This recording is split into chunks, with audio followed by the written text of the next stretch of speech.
You, the man in the gray uniform. Get up here. Now. Victoria Sterling's voice cut through the Grand Opera House like a blade. 600 guests turned their heads. 3 million people watching the live stream held their breath. Marcus Webb stood frozen at the back of the hall. His hands still smelled of floor polish. His security badge caught the light. Victoria grabbed his arm and dragged him to center stage. She leaned close. Her microphone was off. His was still live. Embarrass yourself quietly, nobody. This is my kingdom. 3 million people heard every word. But what Marcus did next wouldn't just prove her wrong. It would expose a 12-year fraud that Victoria Sterling had built her entire empire on. Before you go, drop a comment and tell me what city you're watching from. I want to see how far this story travels. The applause hit like thunder. Victoria Sterling stood at center stage, arms raised, soaking it in like oxygen. 3 Grammy Awards, 15 million albums sold. A voice that critics called once in a generation. Tonight was her night. The Hearts of Hope Charity Gala. 600 of Chicago's wealthiest donors packed the Grand Opera House. Tickets cost $800 each. The live stream had already crossed 3 million viewers. And Victoria Sterling owned every second of it. Ladies and gentlemen, she said, her voice dripping with rehearsed emotion. Tonight is not about me. Tonight is about the children. The ones fighting battles they never asked for. The ones who need our help. The massive screen behind her flickered to life. Images of children in hospital beds, oxygen masks, surgical scars, brave smiles. The audience responded exactly as expected. Tissues appeared. Wallets opened. The donation counter in the corner of the screen climbed steadily. Victoria smiled. She had done this 14 times before. Same speech, same tears, same results. Nobody asked where the money actually went. Marcus Webb stood at the back of the hall near the emergency exit. His gray security uniform blended into the shadows. His job was simple: check credentials, watch for trouble, stay invisible. He had worked at the Grand Opera House for 6 years. Night shifts, $14.50 an hour. No benefits worth mentioning. Tonight was supposed to be routine, but Marcus couldn't stop staring at the screen. Among the photos of sick children, one face appeared for exactly 4 seconds. A little girl with braided hair and tired eyes. She was hooked up to a dialysis machine, but she was smiling. Maya Webb, his daughter. Marcus had signed the consent forms 3 months ago. The hospital needed images for fundraising materials. He had agreed because he was desperate. Because Maya needed a kidney transplant. Because the surgery cost $95,000 and insurance covered barely a third. He had $62,000 to raise in 3 weeks. And now his daughter's face was being used to sell tickets to a gala where only 12 cents of every dollar actually reached the hospital. Marcus knew this because he had checked. Public records, tax filings. A small article buried in the Chicago Tribune from 2 years ago that nobody had bothered to follow up on. 88% of the money raised at Victoria Sterling's charity galas went to administrative expenses. Production costs, marketing, management fees paid to Victoria's own company. His daughter's face was being used to make a fraud look like a saint. Marcus felt something twist in his chest. Not anger, something colder, something that had been building for 6 years. Victoria finished her opening speech and transitioned into the first song. The orchestra swelled. Her voice filled the hall, rich and controlled. Marcus watched from his post. He had heard Victoria Sterling sing dozens of times. Sound checks, rehearsals, private run-throughs when she thought no one was paying attention. He knew something the audience didn't.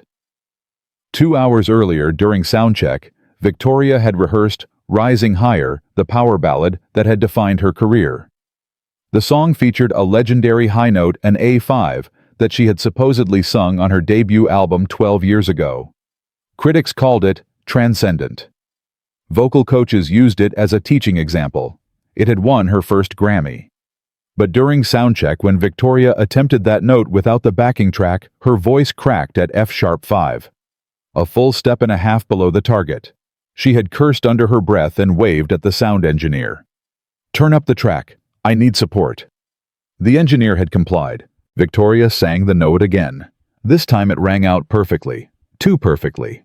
Marcus had studied music for 12 years before his life fell apart. He had trained his ear to distinguish frequencies, to separate live vocals from recorded ones. He knew the difference between a human voice and a digital enhancement. That A5 didn't come from Victoria Sterling's throat. It came from the speakers. The gala continued. Victoria performed 3 songs, each one flawless. Each one met with standing ovations. Marcus stayed at his post, but his mind was racing. He thought about Maya, about the surgery she needed, about the $62,000 he didn't have. He thought about his mother still recovering from her stroke 6 years ago, still needing care he could barely afford. He thought about the night everything changed. 6 years ago, Marcus Webb wasn't a security guard. He was a finalist on America's Voice, the biggest singing competition in the country. 30 million people watched every episode. Record deals waited at the finish line. Marcus had made it to the final 4. His vocal range D3 to D6 had stunned the judges. One of them, a legendary producer named Raymond Cross, had called him the most natural talent I've heard in 20 years. Victoria Sterling was the head judge that season. She had smiled at Marcus during every performance, praised his raw authenticity, predicted he would win. Then came finals night. Marcus was backstage 15 minutes before his performance when his phone rang. His sister's voice was shaking so badly he could barely understand her. "Mom had a stroke. They don't know if she's going to make it. You need to come now." Marcus didn't hesitate. He didn't ask for permission. He didn't explain to the producers. He walked out of the building, got in his car, and drove 4 hours to the hospital in Springfield. His mother survived. But by the time Marcus arrived, his career was already dead. The show aired without him. The producers announced that Marcus Webb had withdrawn for personal reasons. No context, no sympathy. And then Victoria Sterling appeared on camera, her face arranged in perfect disappointment. "A man who abandons his moment doesn't deserve success," she said. "This industry rewards commitment. Marcus Webb clearly doesn't have it." The clip went viral. Within a week, Marcus Webb became a punchline. Irresponsible, unprofessional, a cautionary tale about wasted potential. No label would sign him. No producer would return his calls. Every door that had been wide open slammed shut in his face. Victoria Sterling had destroyed his career with one sentence, and she had done it while smiling. Now, 6 years later, Marcus stood in the shadows of the same industry that had thrown him away. He watched Victoria Sterling bask in applause she didn't deserve, raise money she would never deliver, sing notes she couldn't actually hit. And something inside him finally broke. Not broke like shattered glass. Broke like a dam giving way. Like pressure that had been building for 6 years finally finding release. He didn't have a plan. He didn't have a strategy. He just knew he couldn't stand in the shadows anymore. Marcus left his post. He walked toward the stage. Victoria was introducing the next song when she noticed movement at the edge of her vision. A gray uniform. A man who didn't belong. She recognized him immediately. It took her a moment to place the face. 6 years was a long time, but the recognition hit like a cold wave. Marcus Webb. The contestant who had walked out. The man whose career she had buried with a single soundbite. What the hell was he doing here? More importantly, why was he walking toward her stage? Victoria felt a flicker of something she rarely experienced: uncertainty. But she was a professional. She had handled hecklers before. She had managed wardrobe malfunctions, technical failures, drunk donors. She could handle a disgraced security guard. In fact, she could do more than handle him. She could use him. The thought crystallized in an instant. 3 million people were watching. The live stream was trending.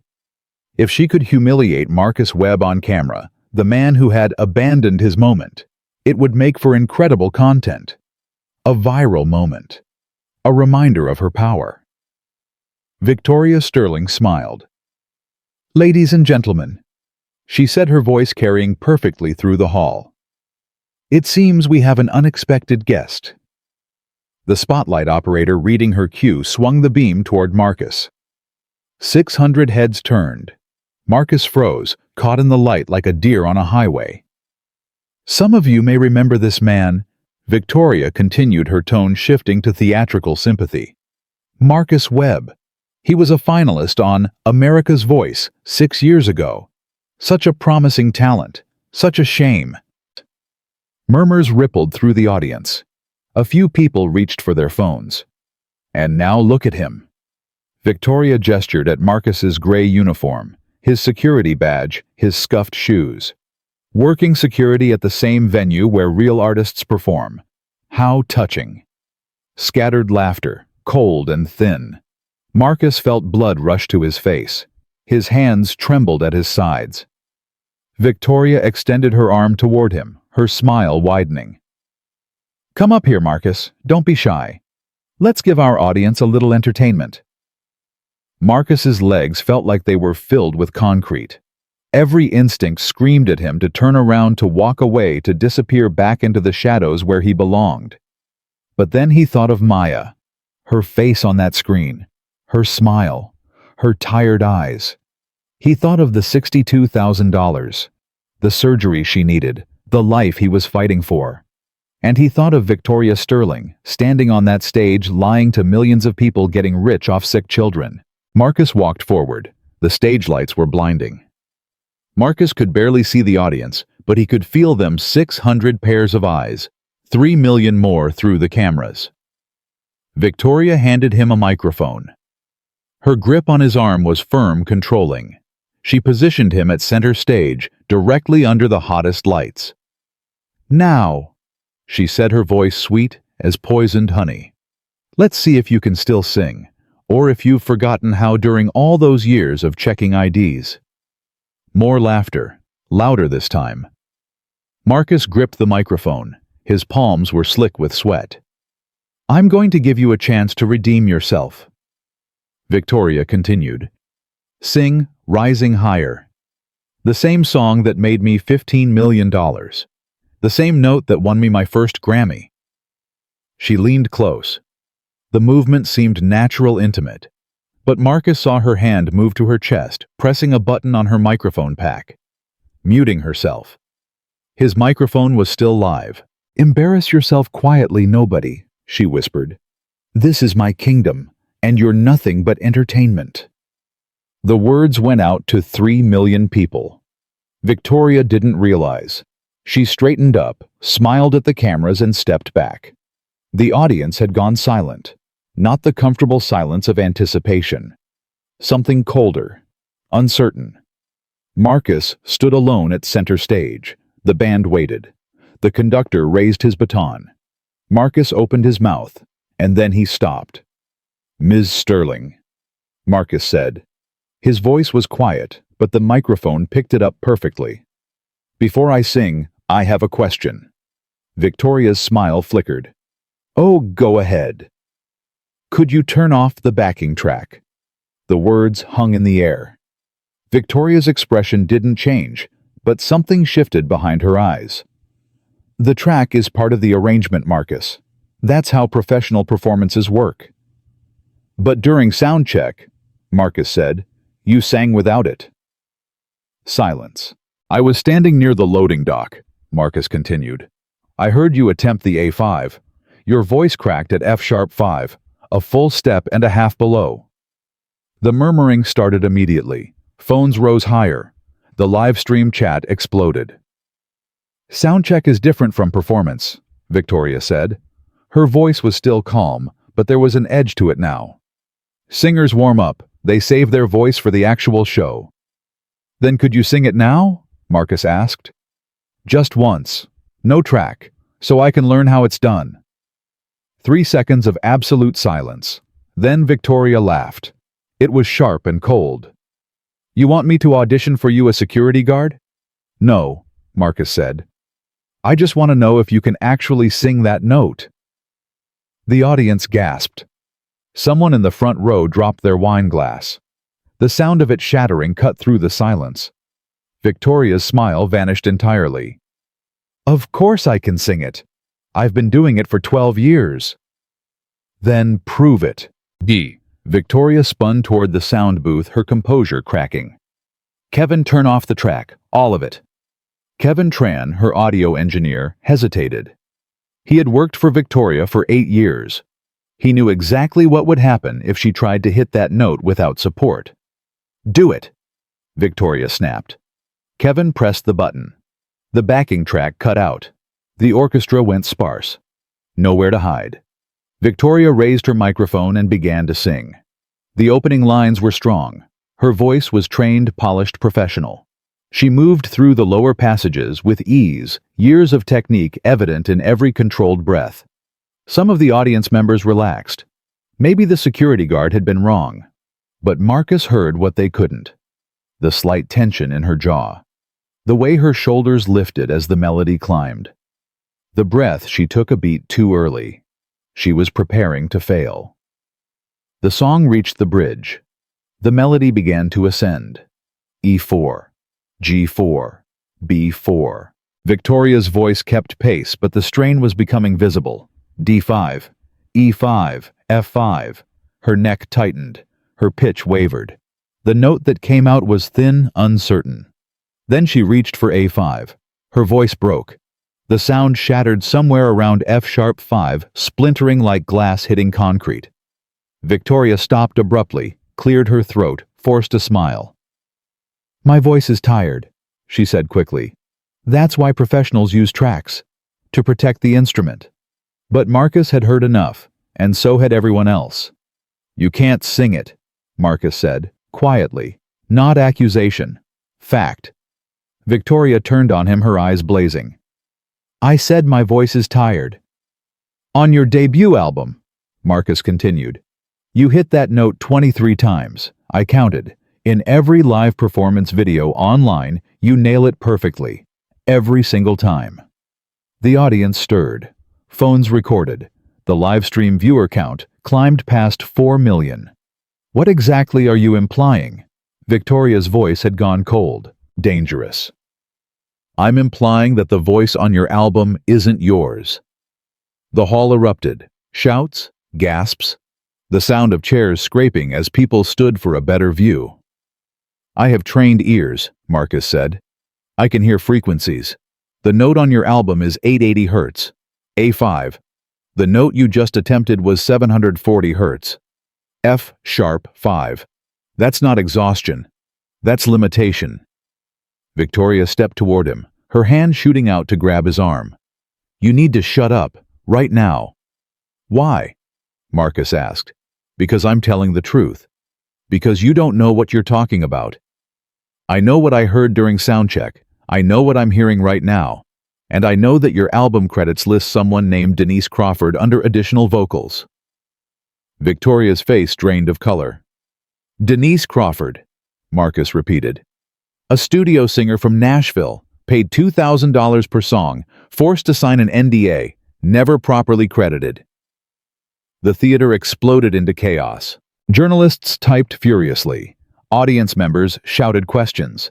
The cameras abandoned their fixed positions and scrambled for better angles.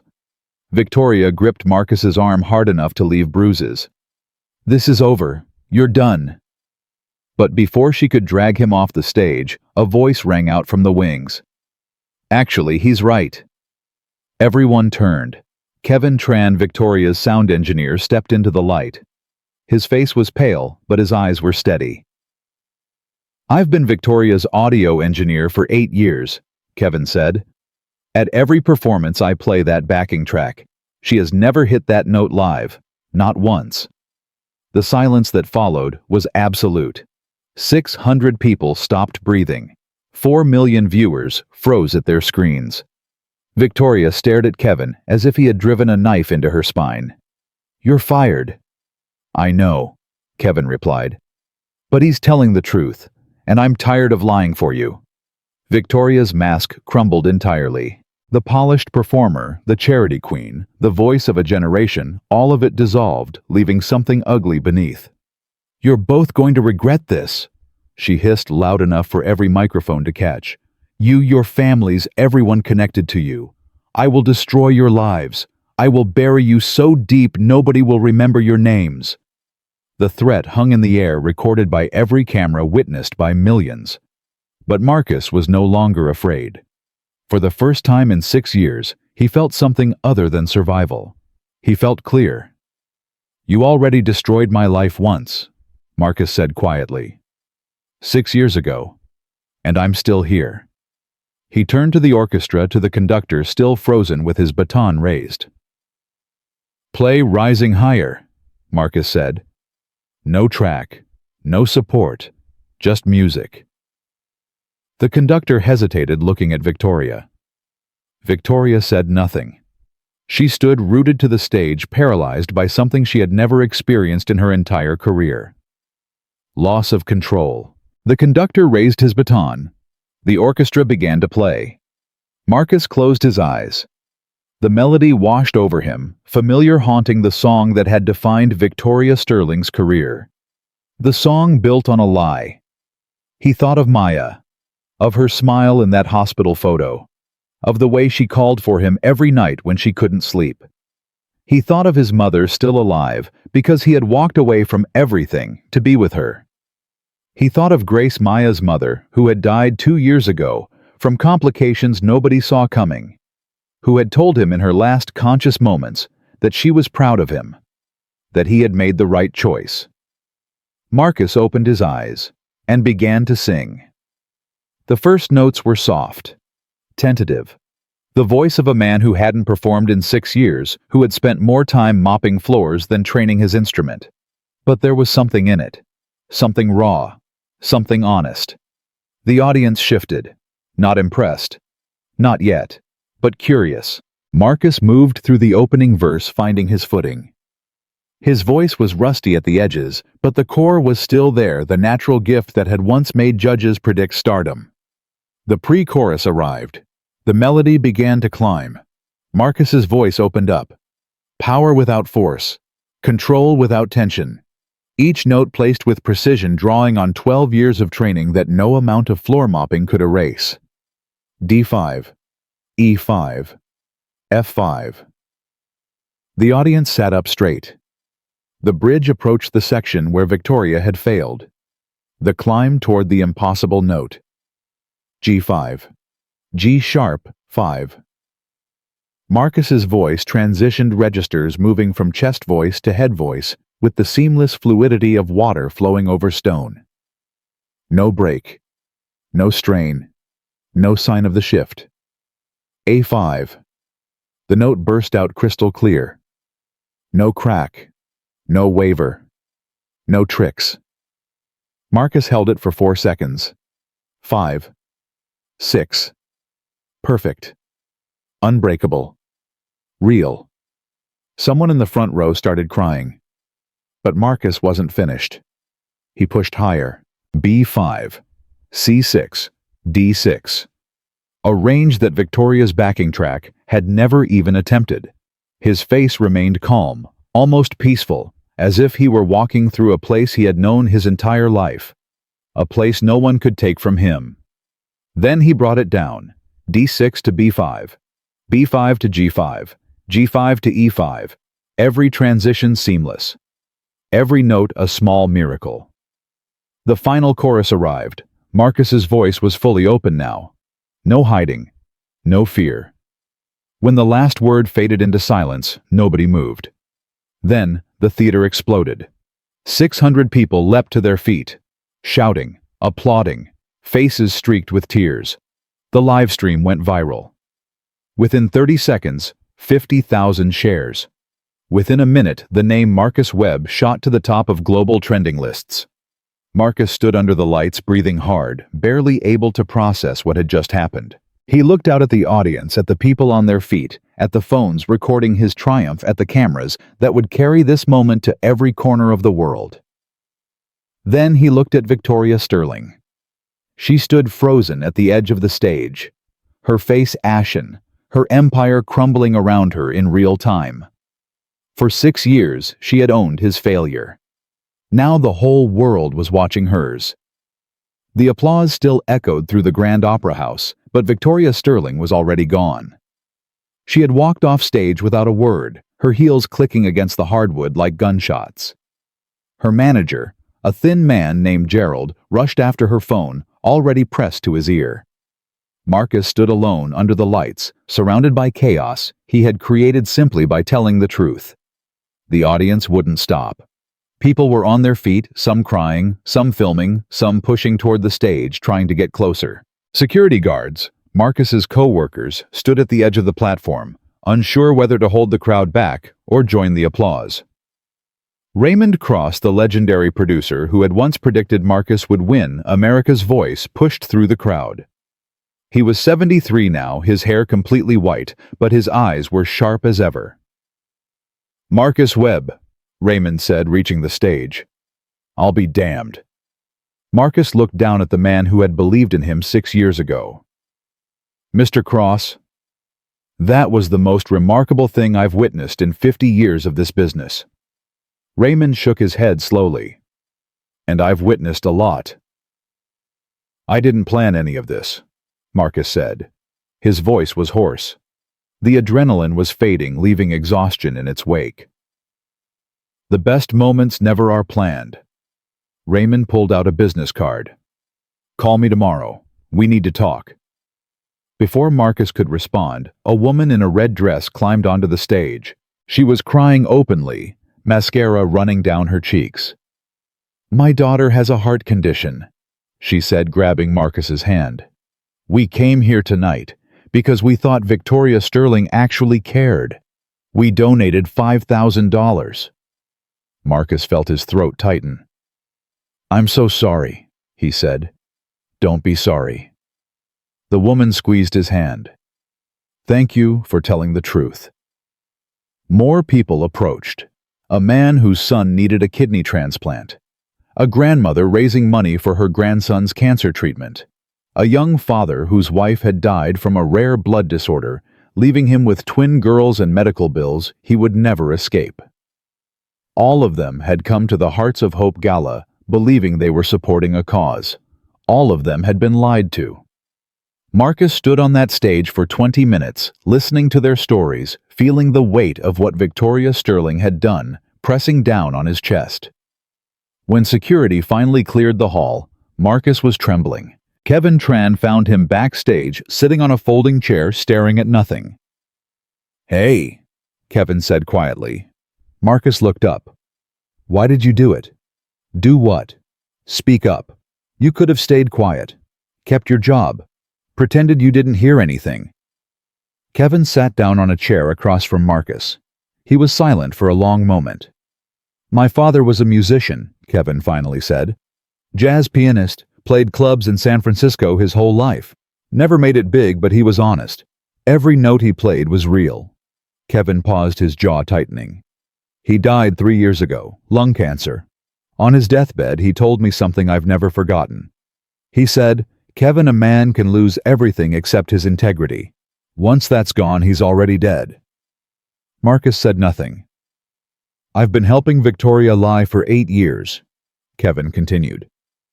8 years of backing tracks and pitch correction and pretending she could do things she couldn't. I told myself it didn't matter. I told myself everyone does it." He looked at Marcus directly. "But tonight, watching you stand up there with nothing but the truth, I realized my father was right. I've been dead for 8 years. You brought me back to life." The two men sat in silence. Then Marcus extended his hand. Kevin took it. "Thank you," Marcus said. "Don't thank me yet," Kevin replied. "Victoria is going to come after both of us with everything she has. And she has a lot." The doors burst open. Marcus's supervisor, a heavy-set man named Frank, stormed in. "Webb, what the hell happened out there?" Marcus stood up slowly. "I told the truth." "You told the—" Frank sputtered. "Do you have any idea what you've done? Victoria Sterling's people are threatening to sue the Opera House. They're saying we created a hostile environment. They're talking about millions of dollars in damages." She was using sick children to commit fraud, Marcus said quietly. I don't care if she was... Frank stopped himself, took a breath. Look, I like you, Marcus. You're a good worker. Never late, never cause problems. But this is way above my pay grade. He handed Marcus an envelope. You're suspended, pending investigation. Don't come back until you hear from HR. Marcus took the envelope. He felt nothing. The adrenaline had burned away everything. I understand, he said. Frank hesitated at the door. For what it's worth, he said quietly. My niece has kidney disease. She's 11. I know what those families go through. He didn't say anything else. He didn't need to. Marcus walked out of the Grand Opera House at 11:47 p.m. The Chicago night was cold, the kind of cold that cuts through cheap jackets and settles in your bones. His phone had been buzzing non-stop since he left the stage. Notifications, messages, missed calls from numbers he didn't recognize. He ignored all of them. There was only one person he needed to talk to. Maya answered on the second ring. Daddy? Her voice was sleepy but excited. I saw you on TV. The nurses let me stay up late because you were famous. Marcus felt tears prick his eyes. You saw that baby? You sang so good, Daddy. Better than the mean lady. She's not... Marcus stopped. How do you explain adult cruelty to a 7-year-old? Sometimes people do bad things, sweetheart, and sometimes other people have to stand up and say something. That's what you did. That's what I tried to do. I'm proud of you, Daddy. The tears came then. Marcus leaned against the cold brick wall of the opera house and cried silently, his daughter's voice in his ear, her faith in him the only light in the darkness. I love you, Maya. I love you too, Daddy. Will you come see me tomorrow?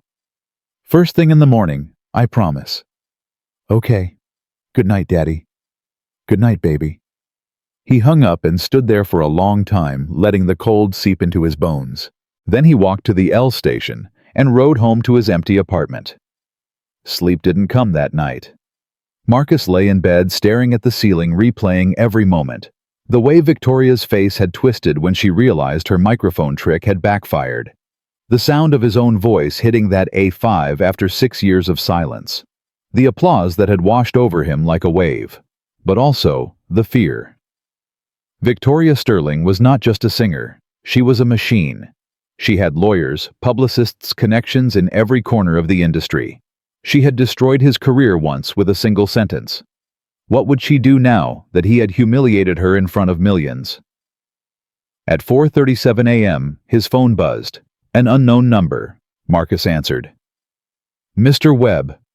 A woman's voice. Professional. Cold. This is Olivia Chen. I represent Victoria Sterling. Marcus sat up slowly. I'm calling to inform you that Ms. Sterling will be filing a defamation lawsuit against you tomorrow morning. $10 million. We're also filing against Kevin Tron, the Grand Opera House, and any media outlet that continues to broadcast your false accusations. Marcus's stomach dropped. They're not false. That will be for the courts to decide. Olivia paused. However, Ms. Sterling is prepared to make this go away. All of it. What do you mean? Sign a retraction, publicly apologize, admit that you were seeking attention and made false claims. In exchange, Ms. Sterling will drop all legal action and provide you with a settlement of $150,000. Marcus felt dizzy. $150,000. Enough for Maya's surgery. Enough to clear his mother's medical debt. Enough to change everything.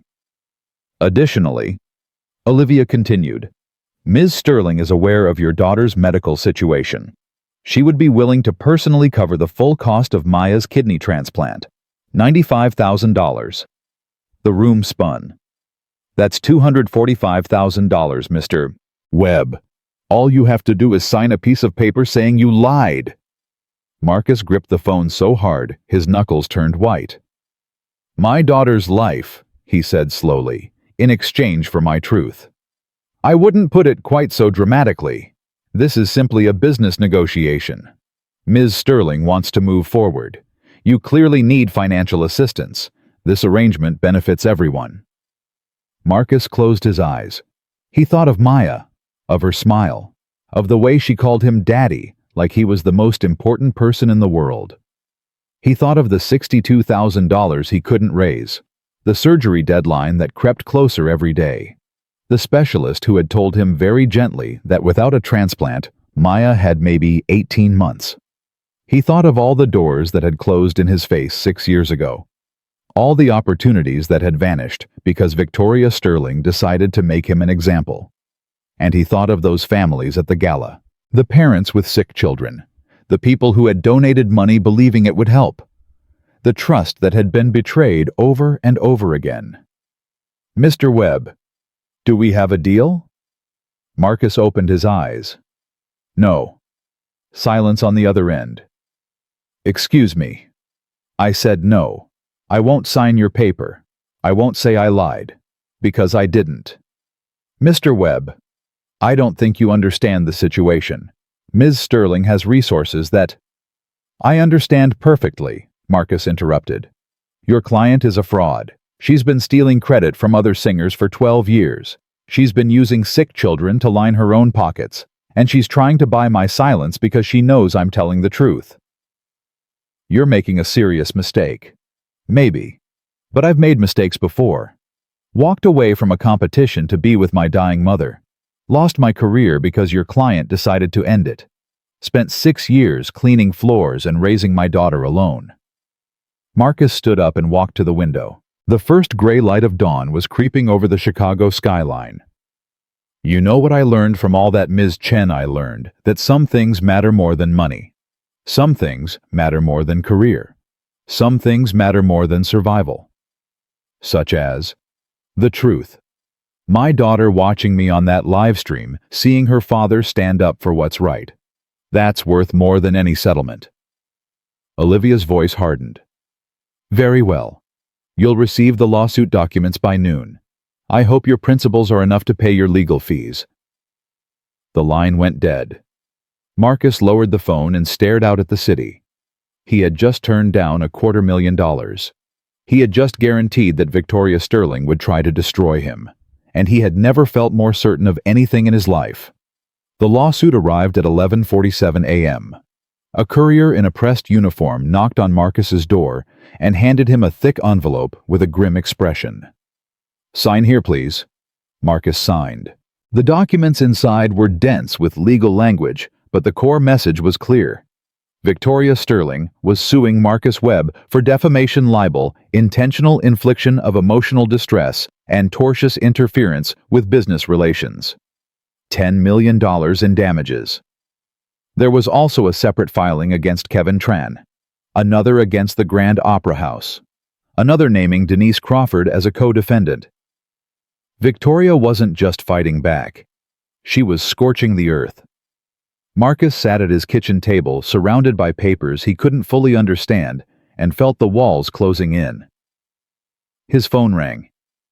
Unknown number. "Mr. Webb, my name is Melissa Gutierrez. I'm an attorney." Marcus sighed. "If you're calling on behalf of Victoria Sterling—" "I'm not." The woman's voice was warm. "I'm calling because I watched the live stream last night. All 4 million people who saw it watched you tell the truth, and now you're being punished for it." Marcus said nothing. "I run a small firm that specializes in First Amendment cases. We take cases pro bono when we believe the cause is just." She paused. "I believe your cause is just, Mr. Webb." "Why?" "Because I have a daughter too. She's 9. She has type 1 diabetes. I know what it means to fight for your child's life while the world tries to bury you." Marcus felt something loosen in his chest. "Ms. Sterling's lawsuit is designed to intimidate," Melissa continued. "It's called a SLAP suit, strategic lawsuit against public participation. She doesn't expect to win. She expects you to give up because you can't afford to fight. Can she do that? She can try. But Illinois has strong anti-SLAP protections. If we can prove that her lawsuit is frivolous, filed to silence legitimate speech, rather than address actual harm, we can get it dismissed. We can even countersue for her legal fees. And if we can't prove that, Melissa paused. Then we fight anyway. Because the truth matters, Mr. Webb. And people like Victoria Sterling only stay powerful as long as everyone is too afraid to challenge them. Marcus looked at the stack of legal documents, at the $10 million number that seemed designed to crush him. "I can't pay you," he said. "I know, I'm offering to work for free." "Why would you do that?" "Because 12 years ago I was a young attorney just starting out. I took a case against a major record label that was exploiting artists.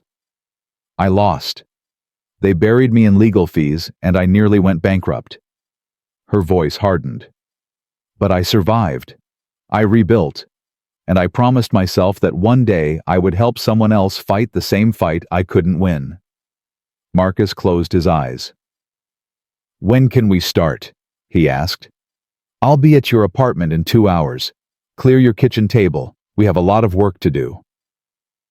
Melissa Gutierrez arrived at 2 p.m. with 2 boxes of files and a determination that seemed to fill the room. She was in her early 40s with dark hair pulled back in a practical ponytail and eyes that missed nothing.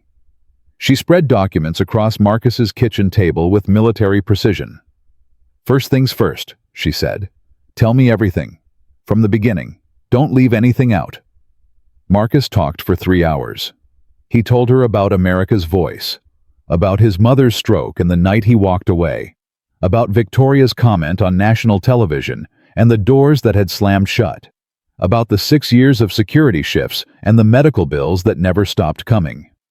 He told her about Maya, about the kidney disease and the transplant and the $62,000 he couldn't raise, about singing her to sleep every night and watching her vitals stabilize when she heard his voice. He told her about the gala, about seeing Maya's face on that screen, about hearing Victoria crack during sound check, about the moment he decided he couldn't stay silent anymore. When he finished, Melissa sat back in her chair. "You're either the bravest man I've ever met," she said, "or the most foolish." "Probably both." "Probably." She smiled slightly. "But that's not necessarily a bad thing. The world needs more foolish bravery." She opened one of her files. "Here's where we stand. Victoria's lawsuit alleges that you made false statements that damaged her reputation.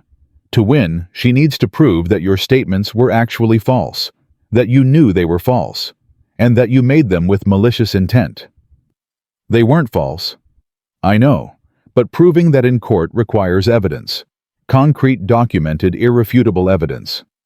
"I have my ears," Marcus said. "I know what I heard." "That's not enough.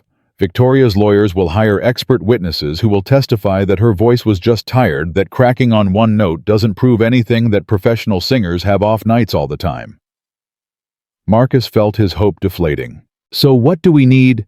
"We need Denise Crawford." The name hung in the air. "The woman you mentioned during the gala," Melissa continued. "The studio singer who actually recorded those high notes. If she's willing to come forward to testify to show her contracts and her recordings, that changes everything." "Do you know how to find her?" "I'm already looking, but there's a problem." "What?" "She signed a non-disclosure agreement. If she talks, Victoria can sue her too. She could lose everything." Marcus thought about what Kevin had said, about being dead for 8 years, about the courage it took to speak up when silence was safer. "Maybe she's been waiting for a reason to talk," he said. "Maybe. Or maybe she'll refuse to get involved and we'll have to find another way." Melissa gathered her files. "I need to do more research. Get depositions scheduled. File our response to the lawsuit." She looked at Marcus directly. "This is going to get worse before it gets better. Victoria is going to throw everything she has at you. She's going to dig into your past, your family, your finances. She's going to try to make you look like a con artist who targeted her for money. Let her try. Easy to say now. Harder when your daughter's face is on the cover of tabloids." Marcus's jaw tightened. "If she goes after Maya?" She will. That's what people like Victoria do. They find your weakness and they exploit it. Melissa put her hand on his shoulder. I'm not saying this to scare you. I'm saying it so you're prepared. This fight is going to cost you. The question is whether the truth is worth the price. Marcus looked at the photo on his refrigerator. Maya at her 6th birthday party before the diagnosis. Smiling. Healthy. Full of life. It's worth it, he said. The first attack came 48 hours later. Marcus woke to his phone exploding with notifications. He grabbed it and felt his blood turn cold. TMZ had published an article. Viral janitor has secret criminal past. The story claimed that Marcus had been arrested for assault 8 years ago. It included a mugshot grainy, barely recognizable, and quotes from unnamed sources describing him as volatile and prone to outbursts. Marcus stared at the screen, his hands shaking. He had never been arrested for assault in his life. He called Melissa immediately. I saw it, she said. It's a fabrication. The mugshot is from someone else with a similar name in Ohio. Different birth date, different everything. But they're counting on the damage being done before anyone checks the facts. Can we sue them? We can send a cease and desist. Demand a retraction. But by the time they correct it, millions of people will have seen the original story. Marcus felt sick. This is just the beginning, Melissa said. Brace yourself. She was right. Over the next week, the hits kept coming. A tabloid ran a story claiming Marcus had abandoned his mother during her stroke, not rushed to her side. They quoted an unnamed hospital source who said Marcus arrived hours after the crisis was over and spent most of his time arguing with staff about billing. Another outlet published financial records stolen, probably hacked, showing Marcus's bank account balance. $412. They framed it as proof that he was desperate, willing to do anything for money. A gossip blog posted photos of Maya in her hospital bed. The caption read, "Is this really his daughter? Sources question viral dad's story." That one nearly broke him. Marcus sat in his apartment staring at his daughter's face on a screen, watching strangers debate whether her illness was real. His phone rang. The hospital. "Mr. Webb, this is Dr. Patterson. I'm calling about Maya." Marcus's heart stopped. "What's wrong?" "Her latest tests came back. The kidney function is declining faster than we anticipated." The doctor's voice was gentle but firm. "We've moved up the surgery timeline. She needs the transplant within 2 weeks." 2 weeks. $62,000. And Marcus had just been suspended from his job. "I understand," he heard himself say. "Is there anything we can do to help with the financial situation?" "I'll figure it out." He hung up and sat in the darkness of his apartment. 2 weeks. 14 days. 336 hours. His daughter's life measured in time he didn't have, and money he couldn't raise. Marcus picked up his phone and scrolled through his contacts. His finger hovered over Olivia Chen's number. $245,000. All he had to do was say he lied. His thumb moved toward the call button. Then he stopped. He thought about Maya watching him on that live stream. About the pride in her voice when she said, "You sang so good, Daddy." He thought about what she would think if he called that lawyer, if he signed that paper, if he traded the truth for money. She would still love him. She was 7 years old and she loved her father unconditionally, but one day she would be older. One day she would understand what he had done, and she would know that her father had a price. Marcus put down the phone. He would find another way. He had to. The call came at 6:47 a.m. on a Tuesday morning. Marcus had been awake for hours, sitting at his kitchen table with a legal pad covered in desperate calculations. Sell the car, maybe $3,000. Empty his retirement account, another $2,000 after penalties. Borrow from his sister. She had already given him everything she could spare. None of it came close to $62,000. His phone buzzed. Unknown number. Marcus almost ignored it. The last week had brought nothing but bad news from unknown numbers. Reporters digging for dirt. Creditors demanding payment. Strangers who had somehow gotten his number just to tell him he was a fraud. But something made him answer. "Mr. Webb." A woman's voice, soft, hesitant. "My name is Denise Crawford." Marcus straightened in his chair. "I saw what happened at the gala," Denise continued. "I've been watching everything since. The lawsuit, the attacks, what they're doing to you." "Ms. Crawford, I've been silent for 12 years, she interrupted.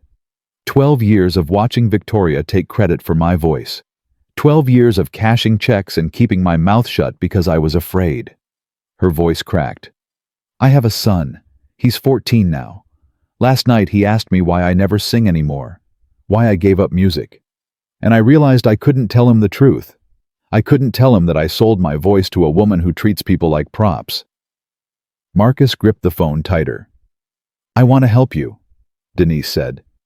"I want to tell the truth, but I need to know, is it worth it? Is it worth losing everything I have left?"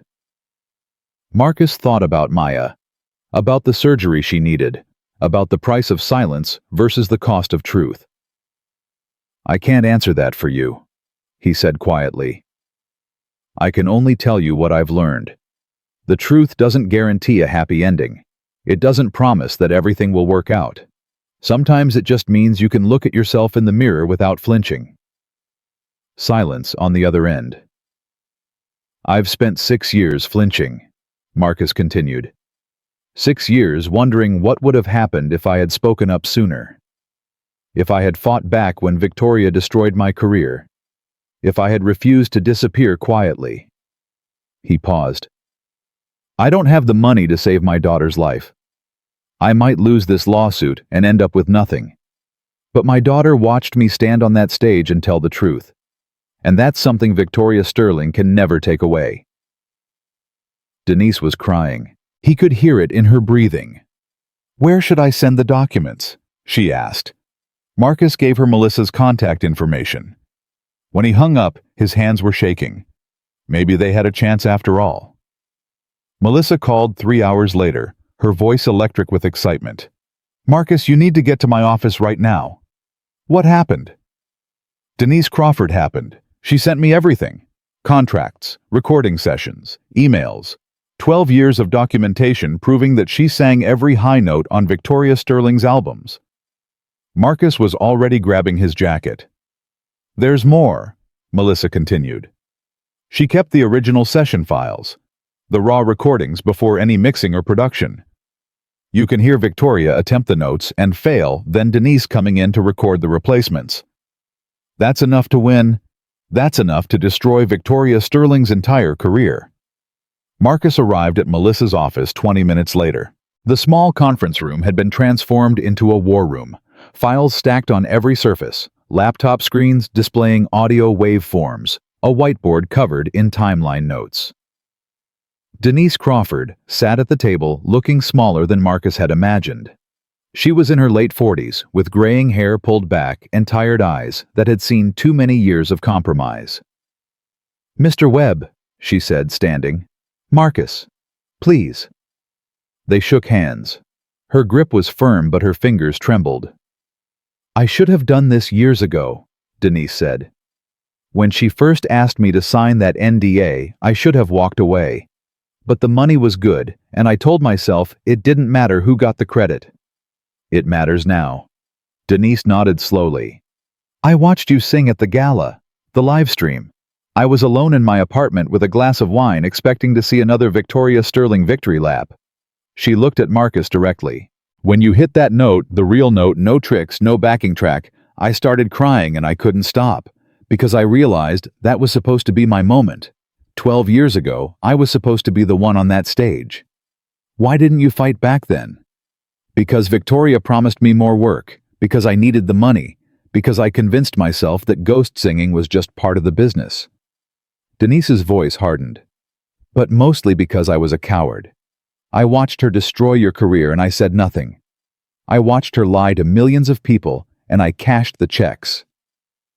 She pulled a folder from her bag and slid it across the table. "This is my formal statement. Everything I know about Victoria's fraud. Every session I recorded, every lie I helped cover up. Marcus opened the folder, 30 pages of detailed documentation. "This will end her," Melissa said quietly.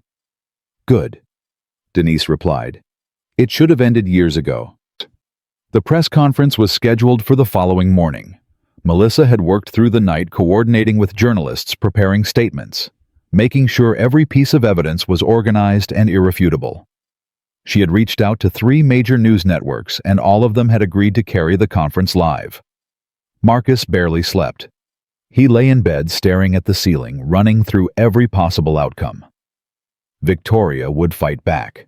She always did. She had money and lawyers and a machine built specifically to crush people who threatened her. But she didn't have the truth. For the first time in 6 years, Marcus had something Victoria Sterling couldn't buy or bully away. At 7 a.m., his phone rang. "Mr. Webb?" Olivia Chen's voice was ice. "I hope you're prepared for what's coming." "I am." "Ms. Sterling is aware that you've contacted Denise Crawford. She's aware of the press conference scheduled for this morning." "Good. I'm calling to make one final offer. $300,000. Full coverage of your daughter's medical expenses. All legal fees covered. And we walk away." Marcus felt the number land in his chest. $300,000. More money than he had ever seen. More than enough to save Maya. In exchange for, you cancel the press conference. You release a statement saying you were mistaken about your accusations. You acknowledge that Victoria Sterling is the legitimate voice on her recordings. And Denise Crawford. That's between Ms. Sterling and Ms. Crawford. Marcus understood immediately. Victoria wanted to isolate Denise. Pick them off one by one. Silence the witnesses separately. "The offer expires in 1 hour," Olivia said. "After that, Ms. Sterling will pursue every legal remedy available. She will make sure you never work again. She will make sure your daughter's medical situation becomes public in ways you can't imagine." "Is that a threat against my child?" "It's a realistic assessment of consequences, Mr. Webb. Think carefully." The line went dead.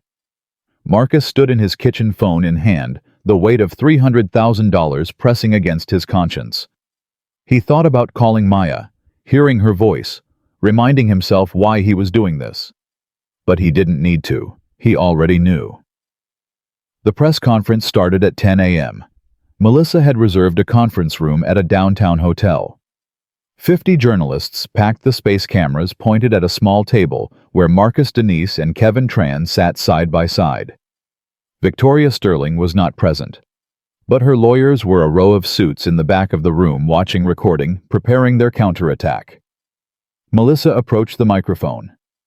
"Thank you all for coming. What we're about to share represents 12 years of documented fraud by one of the music industry's most celebrated artists."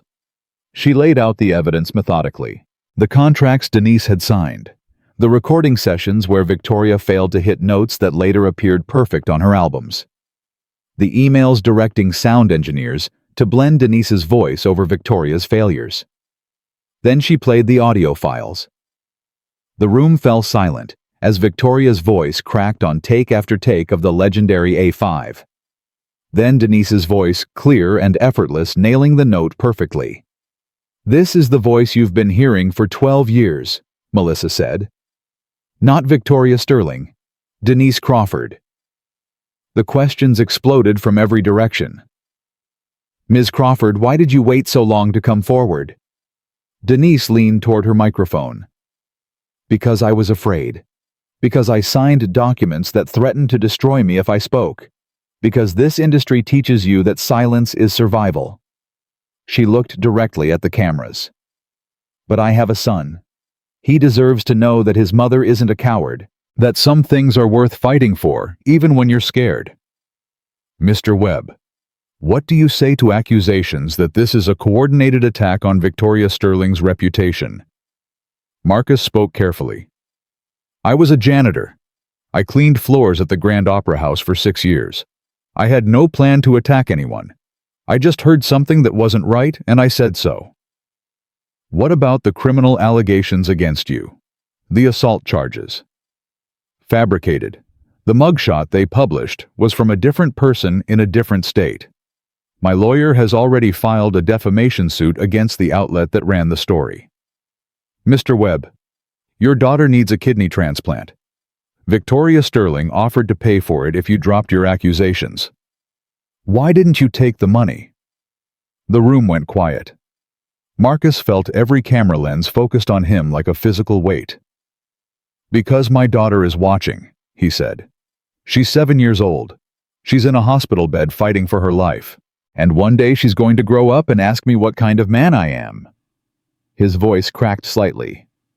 I want to tell her that I'm the kind of man who tells the truth, even when it's hard, even when it costs everything, because that's what I want her to be. He paused. Victoria Sterling offered me money. She offered me my daughter's life in exchange for my integrity. But here's what she doesn't understand. My integrity is what I'm trying to give my daughter. It's the only inheritance I have. The room was silent for a long moment. Then from somewhere in the back, someone started clapping. The applause spread through the room like wildfire.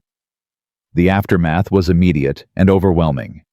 Within an hour of the press conference, the story was everywhere. Cable news ran the audio clips on loop. Social media exploded with clips of Victoria cracking on the high note while Denise nailed it perfectly. The hashtag Victoria Sterling fraud trended worldwide within 2 hours. Record labels began issuing statements distancing themselves from Victoria. Sponsors announced they were reviewing their partnerships. Concert venues quietly began processing refund requests. But Victoria Sterling wasn't finished. At 3 p.m. she held her own press conference. No lawyers this time. Just Victoria alone at a podium, tears streaming down her face. I want to address the vicious lies being spread about me, she said, her voice trembling. I am not a fraud. I am an artist who has dedicated my life to music. She dabbed at her eyes with a tissue. Yes, I use backing tracks. Every major artist does. It's industry standard. But the voice on my albums is my voice. The interpretations, the emotions, the artistry, all of it is mine. What about Denise Crawford's recordings? A reporter shouted. Ms. Crawford was a session singer who provided vocal support on some tracks. That's completely normal. But to suggest that she is the voice behind my career is absurd and defamatory. Then explain the audio we heard this morning. Your voice cracking while hers was perfect. Victoria's composure flickered. Those recordings were doctored, edited to make me look bad. This is a coordinated attack by a disgruntled former contestant who blames me for his own failures. She pointed directly at the camera. Marcus Webb abandoned a national television competition. He threw away his opportunity. And now he's trying to destroy mine because he's jealous and desperate. Her voice hardened. I will not be bullied by a janitor with a vendetta. I will fight these lies with every resource I have. And I will win. The press conference ended. Victoria strode off stage without taking more questions. But the damage was done. Within hours, audio experts began analyzing the recordings. 3 independent analysts confirmed that the files had not been doctored or edited. The voice cracking was genuinely Victoria's. The perfect notes were genuinely someone else's. By midnight, Victoria Sterling's career was in freefall. Marcus watched it all unfold from Maya's hospital room. She had been moved to a private room that afternoon, a small kindness from the hospital staff who had been following the story. The walls were covered with cards from strangers, messages of support from people who had seen the press conference and wanted to help. Maya was asleep, her small chest rising and falling steadily. The machines beside her bed beeped softly, monitoring vitals that remained stable for now. Marcus sat in the chair beside her bed, his phone buzzing constantly with messages he didn't answer. Daddy! He looked up. Maya's eyes were open, watching him.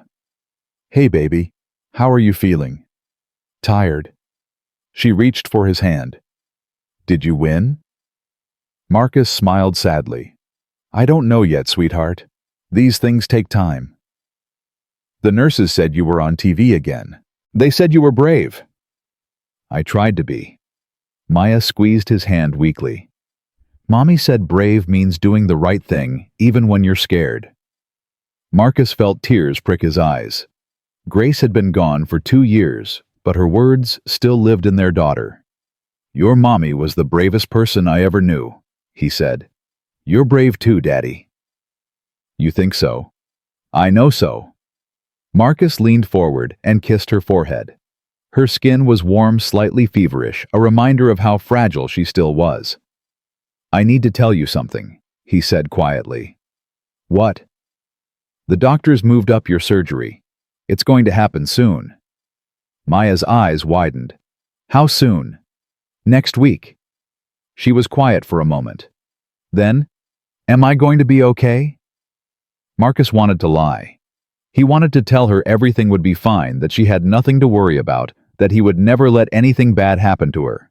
But Maya deserved the truth. She always had.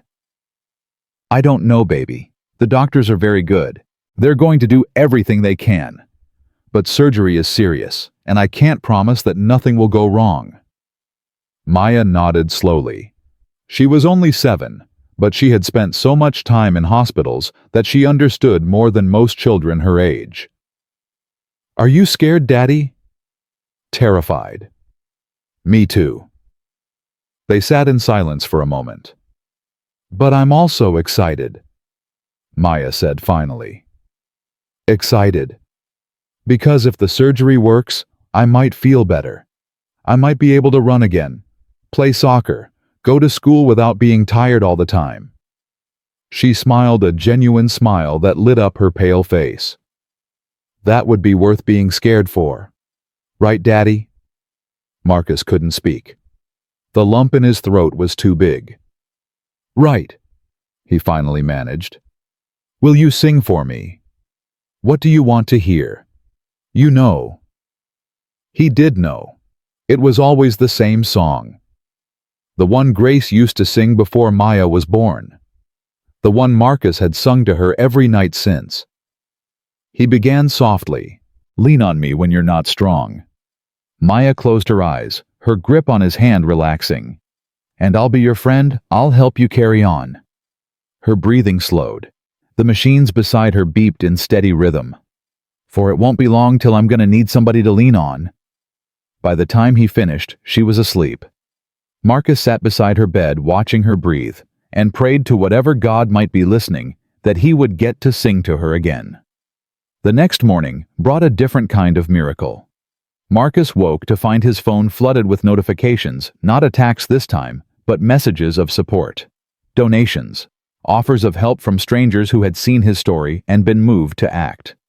A GoFundMe page had been created overnight by someone he didn't know. It had raised $40,000 while he slept.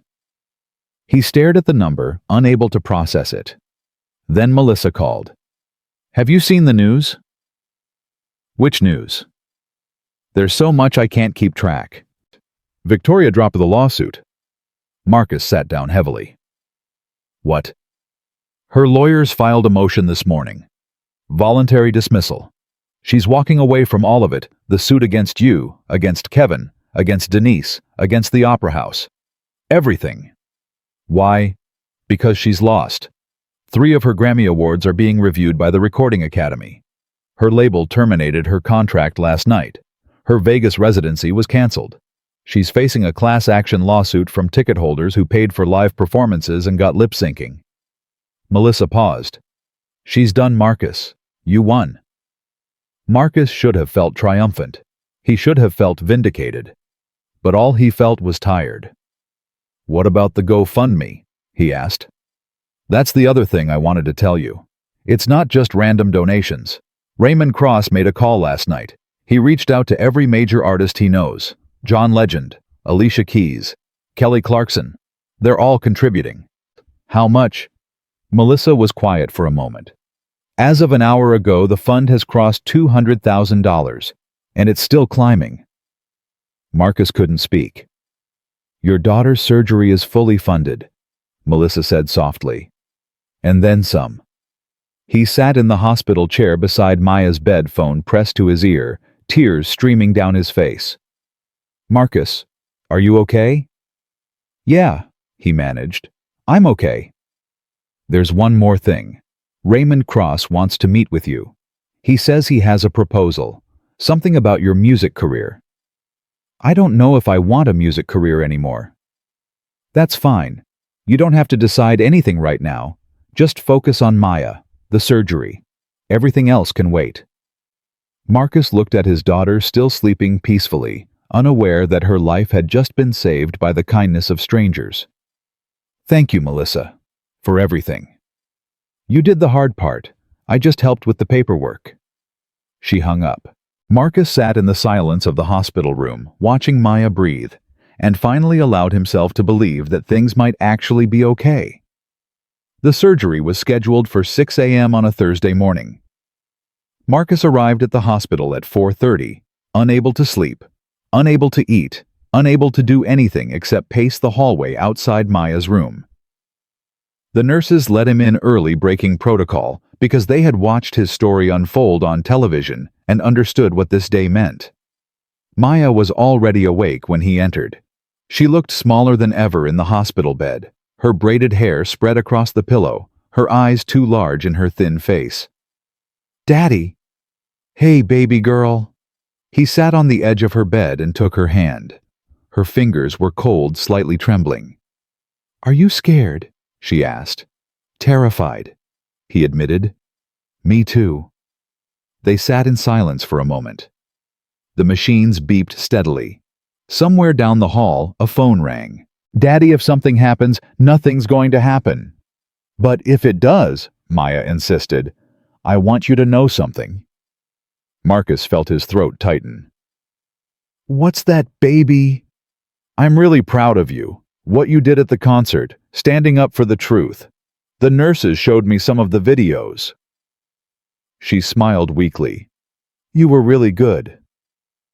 "I was singing for you," Marcus said. "Everything I do is for you." "I know."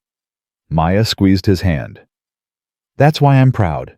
Because you didn't give up, even when it was hard." A nurse appeared in the doorway. "Mr. Webb, it's time to prep Maya for surgery." Marcus nodded but didn't move. He couldn't let go of his daughter's hand. Couldn't accept that in a few minutes she would be wheeled away and he would have no control over what happened next. "Daddy?" Maya said softly. "It's okay. I should be the one telling you that. We can take turns." Despite everything, Marcus laughed. It came out broken half-sob, but it was still a laugh. "I love you, Maya Grace Webb." "I love you too, Daddy." The nurse approached with a wheelchair. Marcus finally released Maya's hand and watched as they helped her into the chair. She looked so small, so fragile, so impossibly brave. "Wait," Maya said as they started to wheel her toward the door. She turned back to Marcus. "Will you sing for me when I wake up?" "I'll sing for you every day for the rest of your life," Marcus promised. Maya smiled. "Deal." Then she was gone, disappearing through the double doors that led to the surgical wing, and Marcus was left alone in the empty room with nothing but fear and hope and the steady beeping of machines that no longer had anyone to monitor. The waiting room became Marcus's prison for the next 8 hours. He couldn't sit still. Every few minutes he stood up, paced to the window, stared at nothing, then returned to his chair.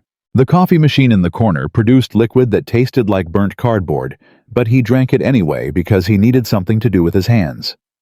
Other families came and went. An elderly couple waiting for news about a grandson. A young mother whose infant was having heart surgery. A man in a business suit who sat in the corner and cried silently into his phone. All of them united by the same terrible helplessness. All of them waiting for someone they loved to emerge from the other side of those double doors. At 9 a.m., Melissa arrived. "I thought you might want company," she said, sitting down beside him. "You didn't have to come." "I wanted to." She handed him a fresh cup of coffee from the shop across the street. "Any news?" "Nothing yet. The nurse said the surgery could take 6 to 8 hours." Melissa nodded. That's normal for kidney transplants. The longer it takes, the more thorough they're being. Or the more complications they're finding. Or that. Whoa. She didn't sugarcoat it. Marcus appreciated that about her. They sat in silence for a while. I got a call from Raymond Cross this morning. Melissa said finally. He's been trying to reach you. I turned off my phone. I can't deal with anything else right now. I understand. But you should know what he's offering. Marcus looked at her. What? A record deal. His independent label. Full creative control. A budget for an album and a tour. The words barely registered. It felt like information from another planet, another life, another version of Marcus Webb who didn't have a daughter in surgery. He also wants to set up a foundation, Melissa continued. In Maya's name. Scholarships for working-class artists.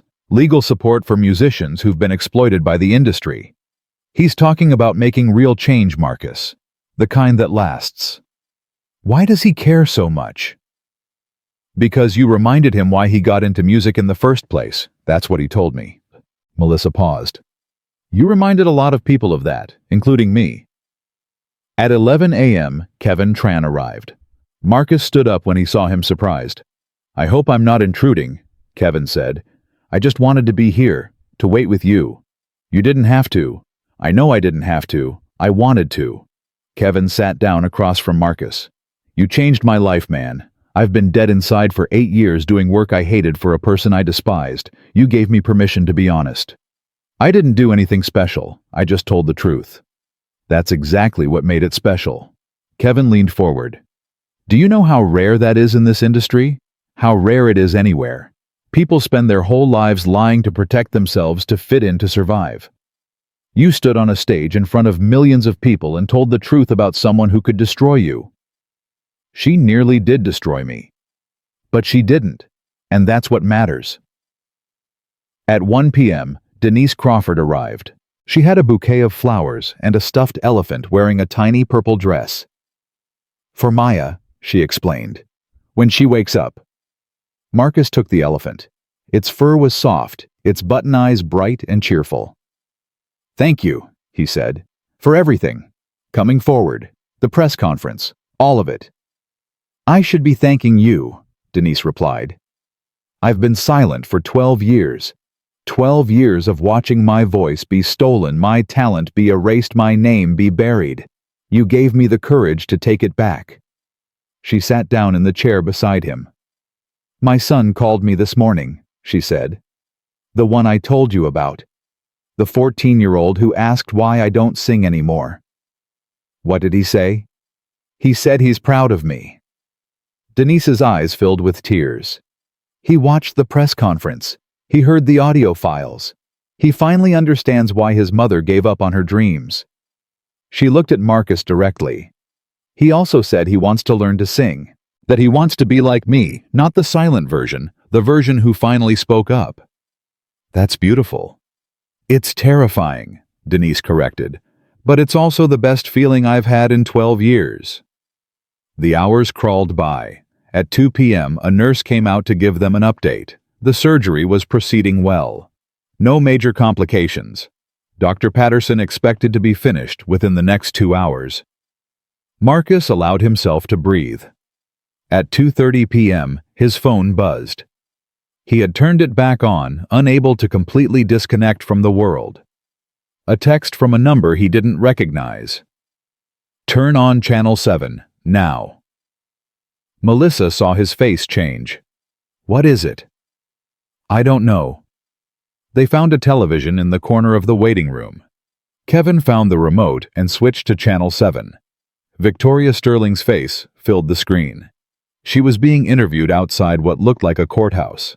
Her makeup was flawless, her outfit immaculate, but there was something different about her, something hollow behind her eyes. Victoria, do you have any comment on the class action lawsuit filed against you this morning? I have complete confidence in our legal team. These allegations are baseless and will be dismissed. What about the Recording Academy's decision to revoke your Grammy Awards? Victoria's smile tightened. The Academy is making a political decision, not a musical one. My artistry speaks for itself. Ms. Sterling, Marcus Webb's daughter, is in surgery right now. Do you have anything to say to him or his family? For a moment, something flickered across Victoria's face. Something that might have been regret or guilt or simply exhaustion. Then it was gone. I wish the child well, Victoria said flatly. But that has nothing to do with the legal matters at hand. She turned and walked away, flanked by lawyers disappearing into a waiting car. Marcus stared at the screen. Turn it off, he said quietly. Kevin switched off the television. She's finished, Melissa said. The lawsuit, the Grammy revocation, the canceled tour, she's lost everything. Good, Kevin replied. But Marcus said nothing. He thought about Victoria Sterling 6 years ago, smiling at him during America's Voice performances, praising his talent, predicting great things. He thought about the woman who had destroyed his career with a single sentence. And he realized he felt nothing. Not satisfaction, not vindication, not even relief. Just emptiness. Victoria Sterling had been his enemy for 6 years. He had built his entire identity around being the man she had wronged. And now that she was finally falling, he discovered that her downfall meant nothing to him. The only thing that mattered was behind those double doors. At 4:17 p.m., Dr. Patterson emerged from surgery. Marcus stood up so fast he knocked over his chair. Melissa, Kevin, and Denise rose with him. The doctor's face was tired but calm. He pulled down his surgical mask and walked toward them. Mr. Webb, how is she? Is she okay? Can I see her? Dr. Patterson held up a hand. The surgery was successful. The transplant went as well as we could have hoped. Maya's new kidney is functioning, and we're seeing good initial results. Marcus's legs gave out. He sat down hard right there on the floor of the waiting room. She's okay, he whispered. She's going to need careful monitoring over the next few weeks. Anti-rejection medications, regular checkups. But yes, Mr. Webb, your daughter is going to be okay.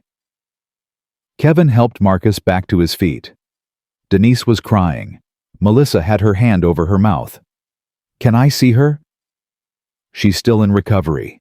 It'll be another hour before she's awake enough for visitors. But yes, you can see her. Thank you, Marcus said. The words felt completely inadequate. Thank you for saving my daughter. Dr. Patterson smiled. She's a fighter, Mr. Webb. She gets it from her father. The next hour was the longest of Marcus's life. He paced the hallway outside the recovery room. He drank more terrible coffee. He accepted hugs from Melissa and Kevin and Denise. He answered texts from his sister, from Raymond Cross, from numbers he didn't recognize. At 5:23 p.m., a nurse appeared. Mr. Webb, she's asking for you. Marcus followed her through the double doors down a corridor that smelled of antiseptic and hope to a small recovery room where his daughter lay in a bed that seemed to swallow her whole. Maya's eyes were open, barely. Her face was pale, her lips dry, but she was conscious. She was alive. Daddy.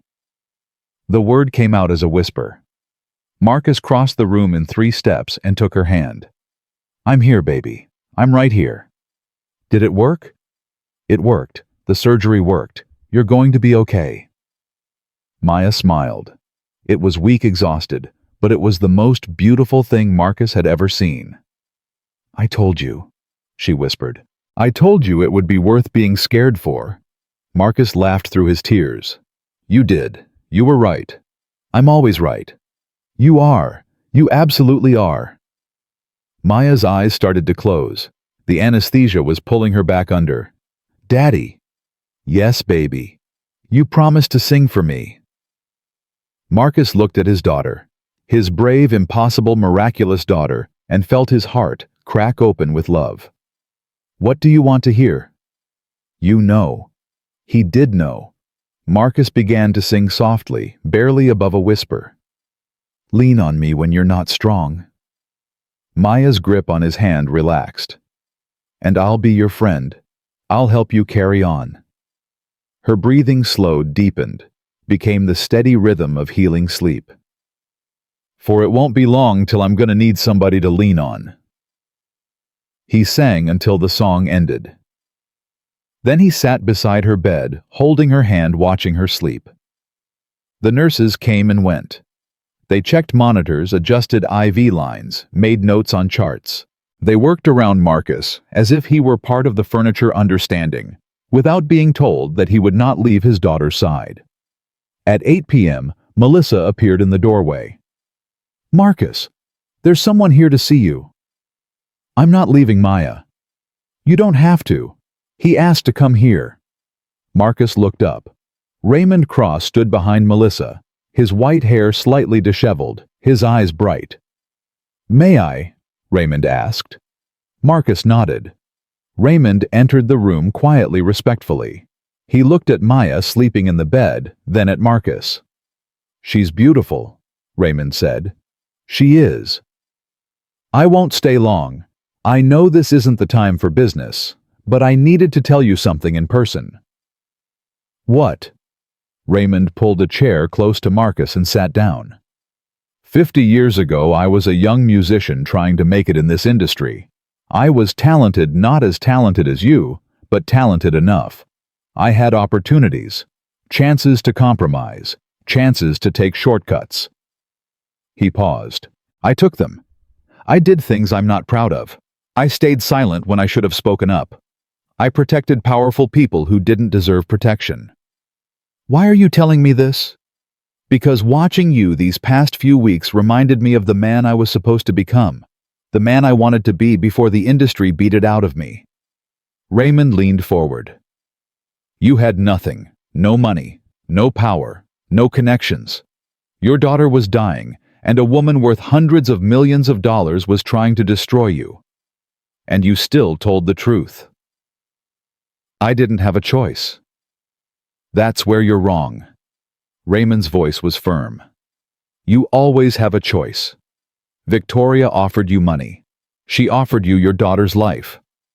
Most people would have taken that deal. No one would have blamed you. I would have blamed me. Exactly.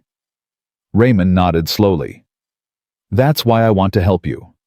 Not because you're talented, although you are. Not because your story will sell records, although it will.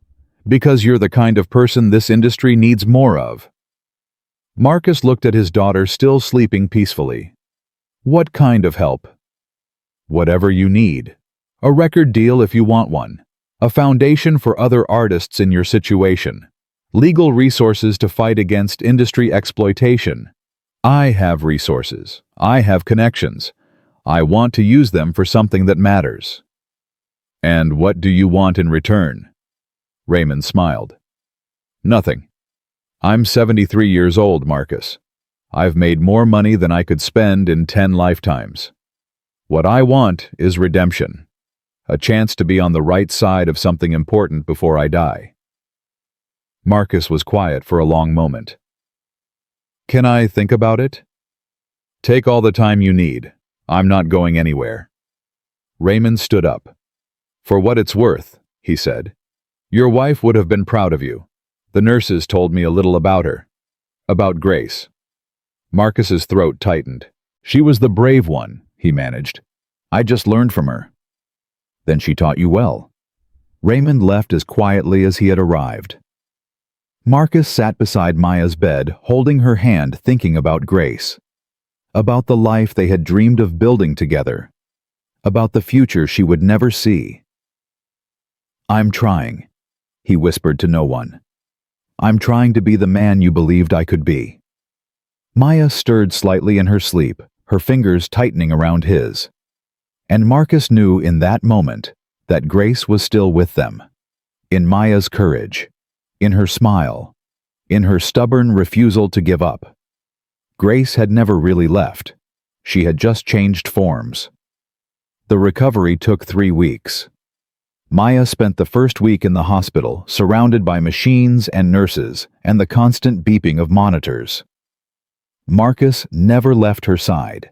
He slept in the chair beside her bed, ate cafeteria food that tasted like cardboard, and sang to her every night. She grew stronger slowly. Her color returned. Her appetite improved. She started making jokes again, weak ones, but jokes nonetheless. On the 8th day, she took her first steps since surgery. Just to the bathroom and back, leaning heavily on Marcus's arm, but it was progress. "I feel like a baby learning to walk," she complained. "You're doing great, baby girl." "I'm not a baby. I'm 7. You're my baby. You'll always be my baby." Maya rolled her eyes, but she was smiling. On the 14th day, she was discharged.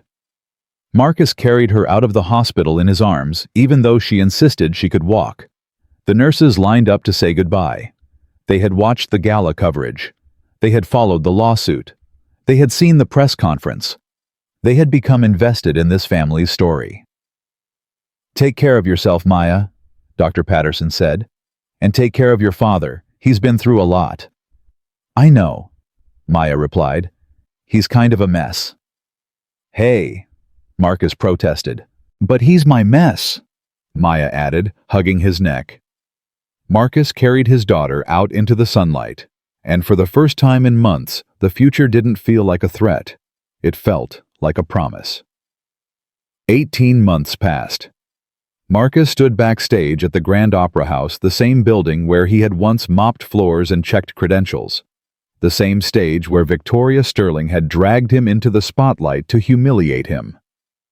The same place where everything had changed. Tonight, he was the headliner. The sold-out crowd buzzed with anticipation. 2,000 seats, every one of them filled. Not with wealthy donors in designer gowns, but with ordinary people. Teachers, nurses, factory workers, single parents, people who had followed his story from the beginning and wanted to witness what came next. Marcus adjusted his collar in the dressing room mirror. His hands were steady now. The terror that had gripped him 18 months ago had transformed into something else. Not confidence exactly, but acceptance. He had learned that courage wasn't the absence of fear. It was the decision to move forward anyway. A knock at the door. "5 minutes, Mr. Webb." "Thank you." He took a deep breath and looked at the photo taped to the corner of the mirror. Maya grinning at her 8th birthday party 3 months ago. Healthy, strong. Running around the backyard with her friends like she had never been sick a day in her life. The scar on her side had faded to a thin silver line. The doctors called her recovery remarkable. Marcus called it a miracle. Another knock. The door opened. "Daddy." Maya peeked in wearing a purple dress and the biggest smile he had ever seen. "Hey, baby girl, you're supposed to be in your seat." "I know, but I wanted to wish you good luck." She ran to him and wrapped her arms around his waist. Marcus hugged her back, breathing in the smell of her shampoo, feeling her heart beat against his chest. "Are you nervous?" she asked. "A little." "Don't be. You're going to be amazing." "How do you know?" Maya pulled back and looked up at him with her mother's eyes. "Because you always are."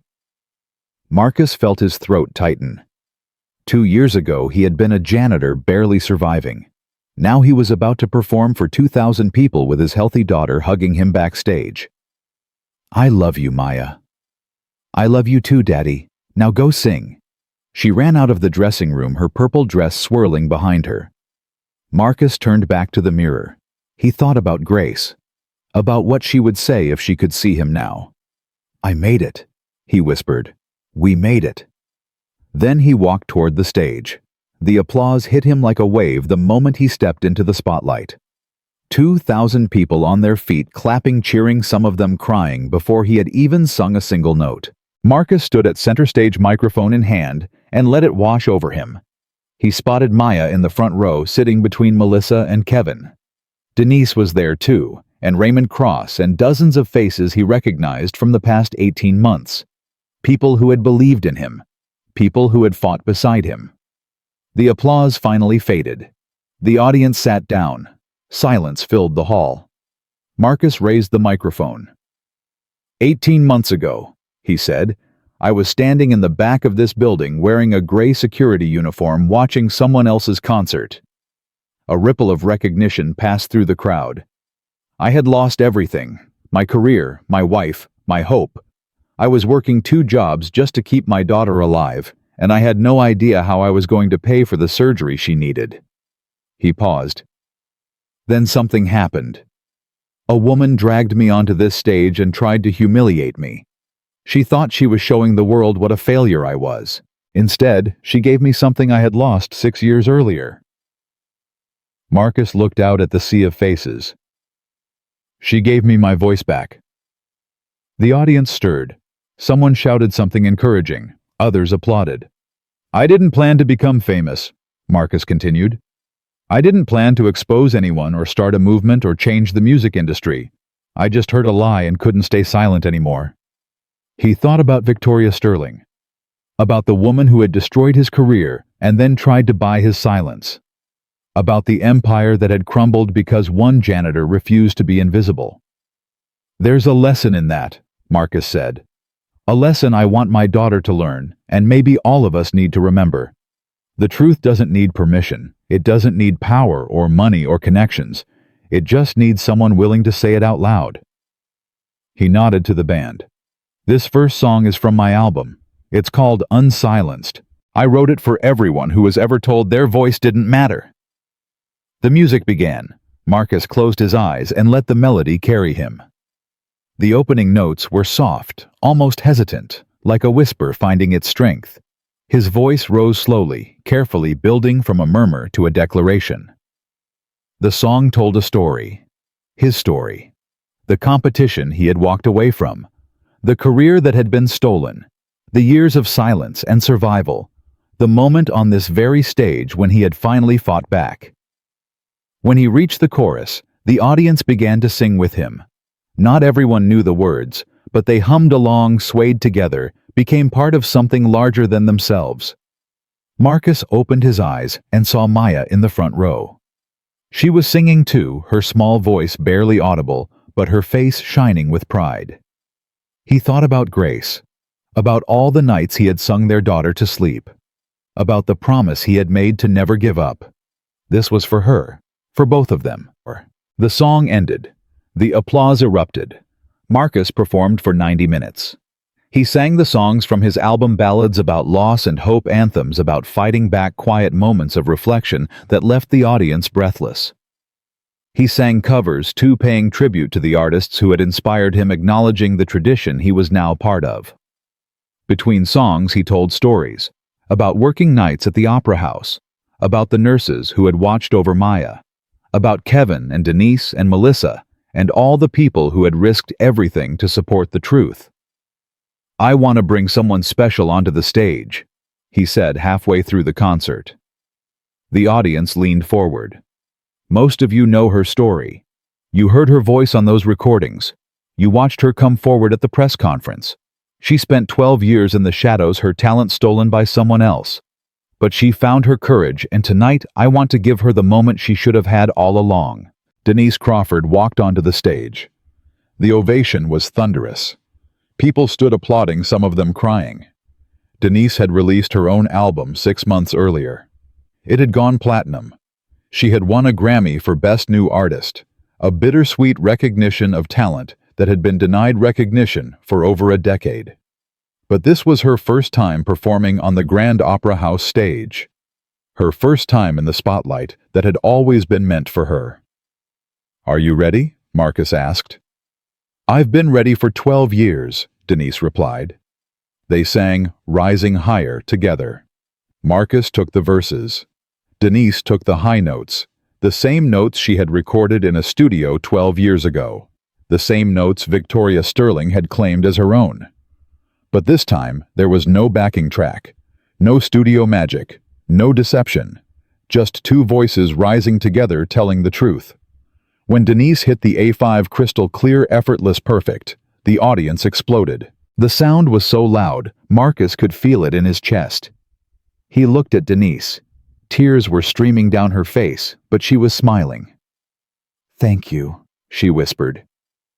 "Thank you," he replied, "for being brave." The final song of the night was Lean on Me. Marcus didn't introduce it. He didn't need to. Everyone who had followed his story knew what it meant. It was Grace's favorite song. The song he had sung to Maya every night. The song that had held their family together through the darkest times. "I'd like to invite someone very special to join me for this last song," Marcus said. Maya ran onto the stage. The audience gasped, then erupted into applause. Maya waved shyly, her purple dress catching the light, her smile filling her entire face. Marcus knelt down so they were eye to eye. "You ready, baby girl?" "Ready, Daddy." He stood up and faced the audience. "2 years ago, my daughter was dying. She needed a surgery I couldn't afford. I didn't know how we were going to survive." His voice cracked slightly. "Then something amazing happened. Strangers came together. People I had never met donated money, offered support, sent prayers. They did it because they believed in something bigger than themselves. They did it because they saw a father trying to save his daughter and decided to help." He put his hand on Maya's shoulder. "This song is for all of you. For everyone who leaned on someone when they were weak. For everyone who let someone else lean on them. For my wife Grace, who taught me what love really means." He looked down at Maya. "And for my daughter, who is the bravest person I know." The music began. Marcus started to sing, his voice soft and warm. "Sometimes in our lives we all have pain, we all have sorrow." Maya joined in on the chorus. Her voice was small, but clear, untrained, but pure. "Lean on me when you're not strong, and I'll be your friend. I'll help you carry on." The audience sang with them. 2,000 voices rising together, filling the Grand Opera House with sound and hope, and the unmistakable power of human connection. Marcus looked out at the crowd, at Melissa, wiping her eyes, at Kevin with his arm around his wife, at Raymond Cross, nodding slowly with tears on his cheeks. He looked at Maya singing beside him, healthy and strong and full of life. And he felt Grace there too, in the music, in their daughter's voice, in the love that had never really left. "For it won't be long till I'm gonna need somebody to lean on." The song ended. The applause was deafening. Marcus picked up Maya and held her against his chest. She wrapped her arms around his neck and buried her face in his shoulder. "I'm proud of you, Daddy," she whispered. "I'm proud of you too, baby girl." They stood together in the spotlight. Father and daughter, survivors. Fighters, living proof that the truth could triumph over lies and love could triumph over fear. The curtain fell. 6 months after the concert, Marcus sat in a conference room at the Grand Opera House. But this wasn't a performance meeting. It was the inaugural board meeting of the Unsilenced Foundation. Melissa Gutierrez sat at the head of the table, reading through the annual report. Kevin Tran was there now, working as the foundation's technical director. Denise Crawford had flown in from Los Angeles, where she was recording her second album. Raymond Cross sat quietly in the corner, observing the organization he had helped fund. "First-year results," Melissa announced. 62 scholarships awarded to working-class musicians. 14 legal cases successfully resolved against exploitative contracts. 3 new state laws passed requiring transparency in live performance vocals. She looked up from the report. "And over 200 studio singers have come forward to claim proper credit for their work. The industry is changing slowly, but measurably." Marcus listened in silence. He still couldn't quite believe it was real. A year ago, he had been a janitor with no power, no platform, no voice. Now he was sitting at the head of an organization that was reshaping the music industry. "There's one more item," Melissa said. "We received a letter this week, from Victoria Sterling." The room went quiet. "She's asking if the foundation would consider supporting her legal defense fund." Kevin laughed bitterly. "You've got to be kidding." "I'm not." Melissa slid the letter across the table. "She's facing 17 different lawsuits. She's lost everything: her house, her cars, her savings. She claims she's the victim of a coordinated attack." Marcus picked up the letter and read it slowly. Victoria's handwriting was elegant but shaky. Her words were carefully chosen but desperate. She blamed others for her downfall: the media, the lawyers, the jealous competitors who had conspired against her. She never once admitted she had done anything wrong. "What do you want to do?" Melissa asked. Marcus was quiet for a long moment. He thought about Victoria Sterling 6 years ago destroying his career with a single sentence. He thought about the night at the gala when she had tried to humiliate him in front of millions. He thought about the threats, the lawsuits, the smear campaigns. He also thought about Maya in her hospital bed, about the surgery that had saved her life, about the strangers who had donated money and sent prayers and believed in a family they had never met. "No," Marcus said finally. "No to supporting her defense. No to everything." He set the letter down. The foundation exists to help people who were victimized by the industry. Victoria wasn't victimized. She was the industry. She used her power to exploit others, steal credit, and silence anyone who threatened her. He looked around the table. If we help her now, we're saying that none of it mattered, that the fraud was okay, that the lies were acceptable, that power and money can always buy redemption.